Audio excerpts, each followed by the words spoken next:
তৃতীয় দিনের মতো গাজীপুরে চলছে অপারেশন ডেভিল হান্ট। গাজীপুরের শ্রীপুর থেকে সবশেষ পরিস্থিতি জানিয়েছেন শ্রীপুর প্রতিনিধি শিহাব খান। দেশ জুড়ে চলমান অপারেশন ডেভিল হান্টের অংশ হিসেবে গত 24 ঘন্টায় গাজীপুরে 81 জনকে গ্রেফতার করার তথ্য জানিয়েছে পুলিশ। এর মধ্যে গাজীপুর মেট্রোপলিটন পুলিশ 69 জনকে এবং গাজীপুর জেলা পুলিশ 12 জনকে গ্রেফতার করার তথ্য জানিয়েছেন। আমি কথা বলেছিলাম গাজীপুর মেট্রোপলিটন পুলিশের সিপিএসবির উপ পুলিশ কমিশনার আলমগীর হোসেনের সাথে। তিনি জানিয়েছেন যে গাজীপুর মহানগরে যে 8টি থানা রয়েছে, এই 8টি থানায় গতকাল রাতের বিভিন্ন জায়গায় অভিযান পরিচালনা করা হয়। সেখান থেকে 69 জনকে গ্রেফতার করা হয়েছে। আমরা জানতে পেরেছি এই 69 জনের বেশিরভাগই আওয়ামী লীগের বিভিন্ন ইউনিটের নেতাকর্মী।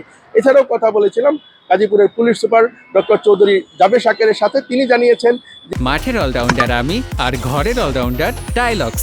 টাইলক্স টয়লেট ক্লিনার, ক্লিন মানেই টাইলক্স। যে গাজীপুর জেলায় যে 5টি থানা রয়েছেন, কাপাসিয়া, কালিয়াকৈর, কালীগঞ্জ সদর এবং শ্রীপুর, এই 5টি থানায় অভিযান পরিচালনা করে 12 জনকে গ্রেফতার করার তথ্য তিনি আমাদের জানিয়েছেন। এছাড়াও গত রোববার রাতে গাজীপুরের শ্রীপুর থেকে সিরাজগঞ্জ 6 আসনের যে সংসদ সদস্য চয়ন ইসলামকে গ্রেফতার করা হয়েছিল, তাকে কিন্তু গতকাল সন্ধ্যায় সিরাজগঞ্জ থানা পুলিশের কাছে হস্তান্তর করে আমরা নিশ্চিত হয়েছি।